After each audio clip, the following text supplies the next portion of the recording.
Hey everyone, welcome back to the channel. Thank you for being here. My name is Andrew, coming to you from the beautiful Carolinas. Today's topic is going to be the spying games of the narcissist. Think about that for a minute. Everyone, if you like the content, please like, subscribe, and share. So, this is a video I again have been waiting quite a long time to create, and the time is right. It's here, it's now. The spying games of the narcissist, they began most likely when you first met the narcissist. Now, many of you have met the narcissist because you were born into that family. Maybe it's your mom or dad. And others met the narcissist way before the advent of the internet and or smartphone. Then there were other people who met the narcissist during the internet age and or the smartphone age. This applies to everybody. When you first met the narcissist, they were watching you. They were learning about you. They were seeing how you would react or respond and how you would handle certain poor behaviors that they would dish out to you. In the beginning of that relationship, you experience what is called the love bomb / euphoric stage. That is when the narcissist is sizing you up. They have a target on you and they want to enter a relationship with you. And for those of you who did experience that, you know what I'm talking about. The relationship moved at light speed. It moved quicker than any other relationship because that was by design. It was on purpose. The narcissist was trying to draw you into their web of manipulation as soon as they possibly could because they did not want to let or allow a good source of supply get away from them, and that was you. As I mentioned so frequently on the channel, we are not sources of supply. We are beautiful, bright, shining lights. We are the positive energy force. We are the high vibrational people that the narcissist was targeting before we acquired the wisdom, before we knew we were being spied on.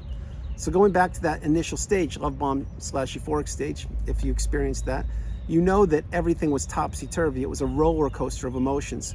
You were taken super high, and at times you were dropped a little bit low, but everything was working out or going a little bit too swimmingly, a little bit too smooth. And then the next thing you know, perhaps you moved in with them and you relocated or had children, etc. That's when the narcissist knew you. That's not what this video is about. It's about the spying games. What the narcissist did is they watched you interact with people. They watched you and your abundant, beautiful energy. They watched how you worked. They watched what your hobbies were. They watched how you interacted with your family. They did all of these things from afar and sometimes even close up. And they were envious of you. They were jealous of you. Many times they actually wanted to be you because they did not and or do not possess the qualities that you have, such as empathy, the ability to love, being genuine, honest, authentic, keeping your word. All of these things are what encompass you. They're all the things and so many more that the narcissist wanted to take from you. But they were spying on you throughout that whole relationship. And many times the spying gets taken way, way too far, which I'll jump into in a moment. But let's zoom out for a moment. If you're in a relationship with somebody, mom, dad, aunt, uncle, romantic relationship, why would you be spying on somebody? It doesn't make sense, does it? No. Back in the old days, we used to think of espionage and spying during the Cold War, etc. One country spying on the other and all these kinds of things. Well, that's essentially what the narcissist was doing to you. Maybe they're even doing it with you right now and you don't even know about it. Because the narcissist will use any tool, including the smartphone, dating apps, social media platforms, flying monkeys. They will do anything they can to spy on you. That's why usually when you're in the relationship, once the narcissist knows that they have you, they don't spy on you as much, except for the big illustration I'll share with you in a few moments. These extreme cases of spying, which does happen, unfortunately happens so frequently, but you may not have experienced that. But the narcissist, when they know they have you and they know that they have you placed in the devaluation stage, they don't necessarily need to be spying on you as much. I'm not suggesting they don't. I'm suggesting once they know that they have you, they don't need to do much with you other than throw you a breadcrumb of the love bomb / euphoric stage every once in a while to keep you strung along so they could extract more and more of your resources, which again include your time, money, energy, effort, love, empathy, social circle status, job, health, your state of mind, everything. That's what makes you you. And that is why before you met the narcissist, you were living most likely a toxic-free existence and you were doing everything you could to get through life in a peaceful, harmonious way. Well, the narcissist did not want that to happen. They try to throw a monkey wrench in there and they try to look at you and your empathy as a weakness, which is what they did. And they try to take everything from you, and they accomplished that for a period of time until they couldn't any longer until that relationship broke, or you were discarded, or you ended it yourself. But the narcissist was spying on you throughout the relationship, in the beginning, in the middle, maybe not as much, but maybe way more than usual, and definitely after, which I'll talk about in a moment. So some of the extreme cases of spying, and if this resonates with you, drop comments below, are, think about this. Did the narcissist put cameras in your house? Were there cameras in each and every room in your house? Was your car being tracked, maybe with an Apple tag or maybe some other device that I don't know the name of? Was your phone being bugged?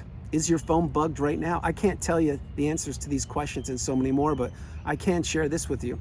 Many times the narcissist would be pushing your buttons, and they would be pushing them really hard. But back in that period of time in the relationship, you did not know what they were trying to do with you. Well, what they were doing many times is they would be pushing your buttons and trying to get you to fall for what? That's right, they were trying to get you to fall for reactive abuse, which is when the narcissist pushes you to the brink and you can't take it any longer. And you finally stand up for yourself, or you put up a boundary, or you behave in a way that you're not accustomed to behaving. But what happens here, if you did experience reactive abuse, is because you were in the relationship for such a lengthy period of time, and behind closed doors or in moving cars or on vacations or barbecues, etc., you were being peppered with abuse. You were being invalidated. You were being devalued. You were being abused mentally, emotionally, spiritually, physically, financially, every way possible. But the outside people, your friend group from back then, they couldn't see it. They didn't know what was going on. Because why? When you would attend these events, etc., out in the general public, you would have your game face on. You would act like everything was puppies and rainbows with the narcissist because you thought it was. And then when, let's say it was a barbecue, when the guests went home, well, that's when you had a lot of paying the price to do for being you. Perhaps you didn't talk to the narcissist that afternoon or evening because they were ignoring you or ghosting you or giving you the silent treatment, and then they blamed you for not talking to them when you were at the barbecue. And then what happened? You had to clean up after the barbecue. Of course, you paid for everything for the preparation of the barbecue, and all the guests came. You had an entertaining time, or you tried to. Again, you didn't know what narcissism was. The guests went home, you had to clean up, and then what happens? The narcissist starts pushing your buttons. Why didn't you talk to me? What's going on here? I saw you looking at that person. The food was overcooked, the food was undercooked. Why'd you wear that shirt? What's going on here? I heard so-and-so said this about that person. And your head would be spinning. You couldn't figure it out. And then perhaps they threw a rage fit on you and you couldn't take it. And then you did something that you usually wouldn't do. Maybe you raised your voice and you experienced reactive abuse. And then what would happen? Well, the narcissist perhaps either A, had cameras lined up all in your house and they were recording your every move, which I'll talk about in a moment, or B, they whipped out their smartphone and started recording you audio or visually or both. And they would say, yep, I have you on tape now. I've recorded you with your poor behavior. See, it's not me. I'm not the one that has the problem. It's you. And I have evidence right here. And you're saying to yourself, yeah, I just did what I did. Maybe I raised my voice, and you're right. But what you're not telling anybody, if you ever show that video to somebody, is what happened leading up to that little clip of the video that you're referring to. All of the abuse that I suffered, all of the abuse, all the years of the abuse that went on behind closed doors and that nobody could see. And think about this one for a moment. If someone is recording you, your audio or your video, and it is not without your consent, why would they be doing it? Think about it. We're going back now in time. This is the spying games of the narcissist. They're looking to get dirt on you. They're looking to get you in a very, very vulnerable position when perhaps you did experience reactive abuse and you said something or did something you usually and probably never have done since then. But the narcissist was pushing your buttons over and over and over again until something broke. And when it broke, that's probably when that reactive abuse, you experienced reactive abuse. And when that happened, the narcissist now had evidence of your poor behavior. And they could do whatever they want with it or wanted with it. Maybe they showed it to people, maybe they didn't, I can't tell you. But if there is a body of videotape on you, and let's say it is 20 minutes long or 2 minutes long or 10 minutes long or a day long, and they're only showing a 3-second clip of it, there's a reason, because all the other evidence or non-evidence or abuse is leading up to their poor behavior, not yours. So these are the spying games of the narcissist. They record you when you least expect it. They may have cameras in your house. They may have had cameras on your smartphone. They may have been recording devices there. Another thing with the smartphone, the narcissist has multiple apps, and many times these apps aren't what they appear to be. In other words, the on the outside, the app on their smartphone would look like it is an app to search. It's a search engine, but it's a search engine you've never heard of. So if you click it, it's actually a portal to something else, maybe other dating apps that they're on or other toxic social media outlets that they have access to. The narcissist mind, it goes all over the place. It is an anxiety-riddled mind. They are insecure, they're cowards, they're bullies. They project their poor behavior upon people. And when they record people any way possible, it is because they are inferior and they want to try and get dirt on you. Now think about this. If you go back to the body of the relationship when you were in it with the narcissist, yeah, did you perhaps experience some toxicity that maybe you said things that you didn't want to say? I'm sure you did. But did you ever experience that kind of behavior before you were in the relationship with the narcissist? I sincerely doubt it, because in that relationship with the narcissist, you were being tested. You were being tested left, right, and center. And the amplitude or the amount of abuse was being ramped up each and every day, week, month, year, decade. They knew this because the narcissist knew that relationship was going to break, because they were going to be the ones that broke it, and they were going to try to spin it around on you. So think about what I'm mentioning to you. There are so many layers upon layers to this video, and I did wait a long period of time to create this because there are so many ways the narcissist was spying on you when you were in the relationship, so many ways the narcissist was spying on you post-relationship, which I'll get into in a minute, and so many ways the narcissist was spying on you before you even entered the relationship with them. Remember, the narcissist did their reconnaissance on you before you actually fell into that relationship with them, most likely. They probably looked at you on social media or talked to your friends or acquaintances or your neighbors or colleagues or whomever and figured out who you were and if you would be a ripe candidate to be the next supply. This is what's happening right now as I'm creating this video all over the globe. People are entering the narcissistic relationship. People are going back and accepting hoovers, and other people are exiting it, whether it be under their own control or the discard. But any of these three things is not good. Remember, when you've identified that a person is a toxic narcissistic individual, 1 minute in that relationship is 1 minute too long. Leave them, have an exit plan, develop it, stick with it, focus on yourself, and understand that this was not your fault. You were manipulated. You ran across the behemoth, the narcissistic individual who wanted to do nothing but take you down and to take your resources and everything about you. That's why you lose your identity. That's why you lose your sense of self when you're in these relationships, because you can't be yourself.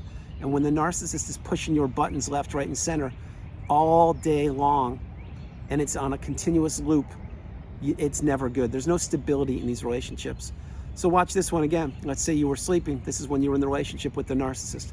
There would be times when, probably many times, you would go to sleep before them because they would usually be laying in bed with you or next to you on their smartphone looking for your replacement or getting other sources of supply. So what would happen? Sometimes you would roll over and you would catch the eye of the narcissist who was on their phone, and they would look at you, but they would already be looking at you, and they would give you a grimace or a smirk, and you'd be like, were you just staring at me when I was sleeping? Like, what was that? And then they'll just act like, no, what are you talking about? I wasn't doing anything. They were watching you. They were figuring out how to manipulate you. They were watching you sleep peacefully, wishing that that's what they could do, but they can't, because they're on a constant quest for supply.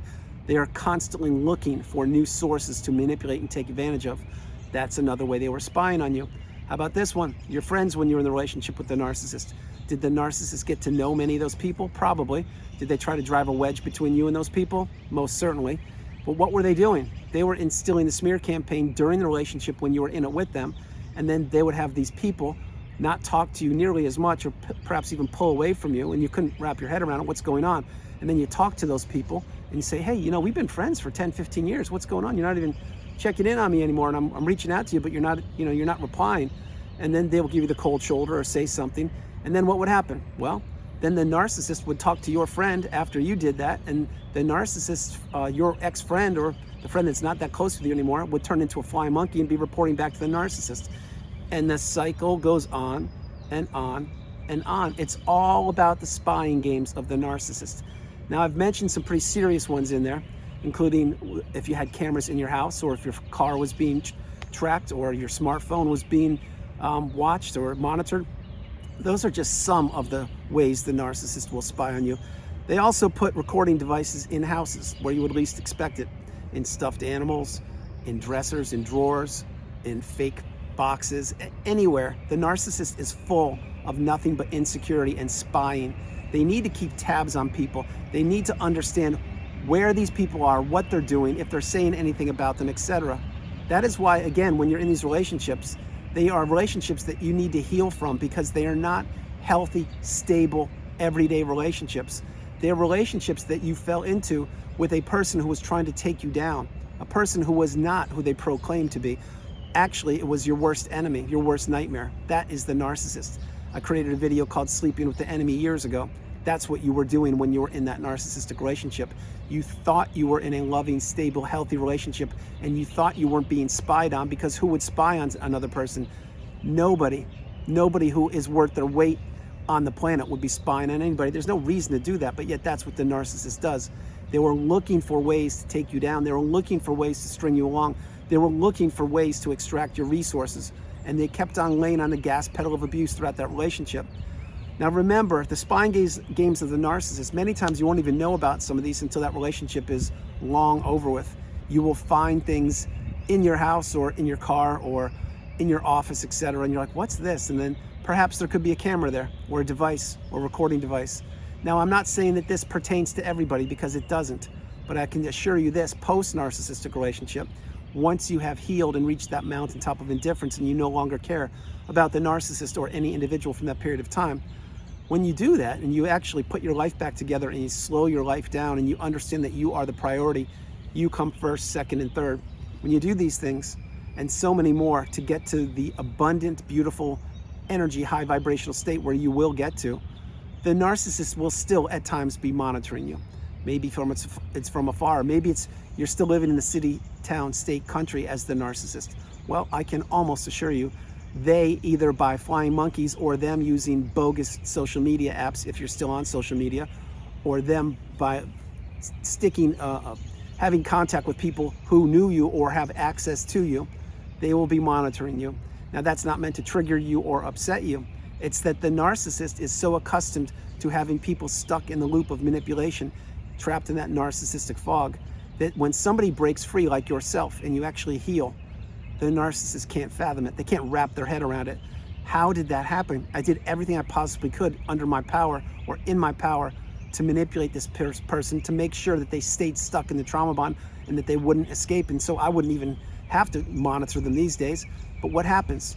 You heal, you introspect, you learn, you grow, you see a therapist, you meditate, you journal, you watch videos, you read books, you understand this life is about you. It's not about appeasing an empty shell, an empty vessel, which is the narcissist. It's for you to experience and you to enjoy. So when you actually process that, in fact, that relationship is something you had to go through, and that, yes, you were taken advantage of, yes, you were manipulated, and yes, you were tricked and trapped and captured for a period of time, but that's not you any longer. You've now reached the pinnacle of indifference. When you realize all those things, the narcissist becomes tiny, just like a tiny little fly. They're worthless. They are absolutely, absolutely abhorrent. They mean nothing. And why I say that with such conviction is because there was a period of time, think about this, what I'm going to share with you, when you were in that relationship, perhaps you were so deeply in love, you would have done anything for the narcissist, and you did.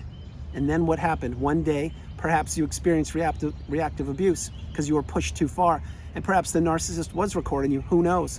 Perhaps all of these things led up to that one day of you couldn't take it any longer. This one final day, you stood up for yourself and you had a boundary.